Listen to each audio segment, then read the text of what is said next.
Hello दोस्तों।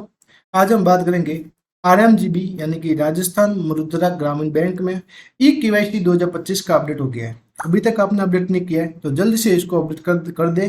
अगर आपने ये अपडेट नहीं किया तो आपको आगे आने वाले, अगर आप अपने बैंक अकाउंट से लेन देन करेंगे तो आपकी जो प्रोसेस है उसको रोक दिया जाएगा। तो इसी के माध्यम से सबसे पहले आपको केवाईसी करना बहुत ही जरूरी है, जिसमें मैं आपको इस फॉर्म को पूरा फिलअप करके बैंक में आपको जमा कराना है। तो कैसे फॉर्म को फिलअप करेंगे पूरी डिटेल में आपको इस वीडियो के माध्यम से बताने वाला हूँ। तो चलते हैं।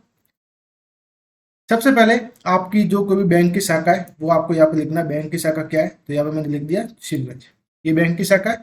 यहाँ पे आपके जो CIF नंबर है वो आपके बैंक डायरी में देखने को मिल सकते हैं, तो वो अगर आपको मिल जाए तो यहाँ पे फिलअप कर दे। नहीं तो आप जब फॉर्म को सबमिट करेंगे तो बैंक कर्मचारी है वो अपने आप ही यहाँ पे इसको फिल कर देंगे। उसके बाद है शीर्षक, अगर आप पुरुष है तो मिस्टर करेंगे और महिला है तो मिसेस करेंगे। फिर आपका नाम आएगा यहाँ पे, नाम जो जिसका बैंक अकाउंट है उसका नाम आएगा, फिर उनके पिता का नाम आएगा, फिर उनकी माता का नाम आएगा। तो यहाँ पे माता का नाम भी आपको फिल करना है, मैंने फिल नहीं किया है। उसके बाद आप पुरुष है तो पुरुष, महिला है तो महिला फिल करेंगे। अगर आप विवाहित है, आपकी शादी हो चुकी है तो आप विवाहित करेंगे, अन्यथा आप एकल करेंगे। उसके बाद आपके मोबाइल नंबर आपको यहाँ पे फिल करने हैं और निवास स्थान यानी कि आप घर के मालिक है, यानी कि वो देखो ये मेरे पिताजी का तो मेरे घर के मालिक है तो यहाँ पे मालिक आ गया। अगर आप फैमिली में रहते हैं तो यहाँ पे ये आएगा लिविंग इन फैमिली होम। और अगर आपका किराएदार है तो यहाँ पे किराएदार आप क्लिक करेंगे। और अगर आप ईमेल आईडी फिलअप करना चाहते हैं तो ईमेल आईडी भी यहाँ पे फिलअप कर सकते हैं।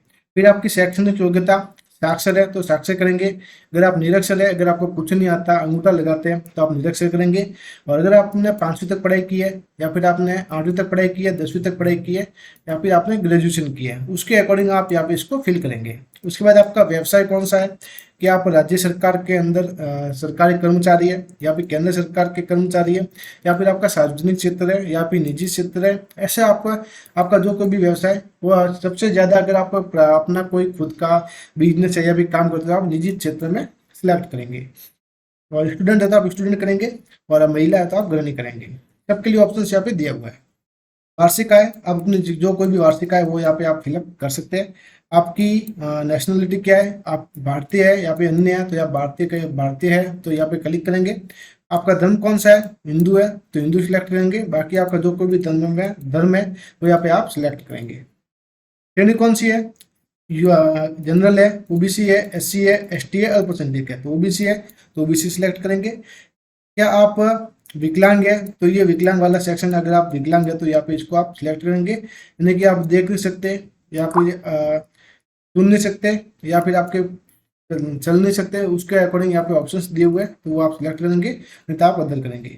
जो विकलांग है उनके लिए ये ऑप्शन 18 नंबर दिया हुआ है, नहीं तो आप इसको खाली छोड़ सकते हैं। फिर आपके यहाँ पे पैन नंबर फिलअप करना है। फिर आपको यहाँ पे आधार कार्ड आपको फिलअप करना है, आधार नंबर। फिर आपको फर्स्ट आईडी क्या है, आधार कार्ड। और सेकंड आईडी अगर आपके पास है जो है तो वो आप यहाँ पे फिलअप करेंगे, वोटर आईडी। उसके बाद आपकी स्पेशल कैटेगरी कौन सी है, तो आप एक्स सर्विसमैन है, BPL में आते हैं, नॉन BPL में आते हैं तो हम नॉन BPL में आते हैं तो नॉन BPL सिलेक्ट किया हुआ है। उचित बॉक्स पे इसको आप खाली छोड़ सकते हैं, कोई इतना सही ठीक नहीं है। अगर आप बैंक कर्मचारी को पूछ के भी इसको फिलअप कर सकते हैं। क्या आप country of tax residence India only, क्या आप करदाता आप इंडियन है तो यस करेंगे। नो तो आपको करना ही नहीं है, यानी कि आप इंडिया के बाहर भी अपना कर देते हैं तो वो आपको नो करना है, आपको सिर्फ यहाँ पे यस करना है। अगर इसको खाली भी आप छोड़ सकते हैं अपने बैंक कर्मचारी को पूछकर। उसके बाद आपको यहाँ पे मैंने एड्रेस लिखा है, सेम टू सेम आपका जो एड्रेस है वो यहाँ पे भी आपको फिलअप करना है और यहाँ पे भी आपको फिलअप करना है। उसके बाद इस 27 नंबर को आपको खाली छोड़ना है, फिर उसको यहाँ पे आपको क्लिक राइट करना है। फिर आपको यहाँ पे जिस डेट को आप यहाँ पे जमा करवा रहे हैं उस डेट को आपको फिलअप करके स्थान लिख के और ग्राहक के हस्ताक्षर या अंगूठा लगाते तो अंगूठा लगा के उनका यहाँ पे नाम लिखना है। यहाँ पे नाम लिखेंगे और यहाँ पे आपको जिनका अकाउंट है उनकी यहाँ पे फोटो लगानी है। फोटो के नीचे अगर अंगूठा लगाते तो अंगूठा या फिर आपको सिग्नेचर करने हैं। ये हो गया। ये पूरा प्रोसेस तो है, जो सबसे मेन है वो मैंने आपको बता दिया है। और एक इसके पीछे ही एक फोटो और होता है, उसको आपको फिलअप नहीं करना है, ये जो बैंक कर्मचारी है उनके द्वारा इस फॉर्म को फिलअप किया जाएगा, तो उसको आपको बिल्कुल खाली छोड़ना है। तो ये पूरा प्रोसेस था 2025 के KYC RMGB बैंक राजस्थान मुद्रा ग्रामीण बैंक का KYC करने के लिए। इसमें जो आपके इंपॉर्टेंट डॉक्यूमेंट है वो आपके आधार कार्ड हो गया, एक पासपोर्ट साइज फोटो हो गया और एक आपके बैंक बैंक डायरी की आपके फोटोकॉपी होनी चाहिए। और भी आपके इसमें कुछ डॉक्यूमेंट थे। ये सबसे मेन इंपॉर्टेंट डॉक्यूमेंट यही है।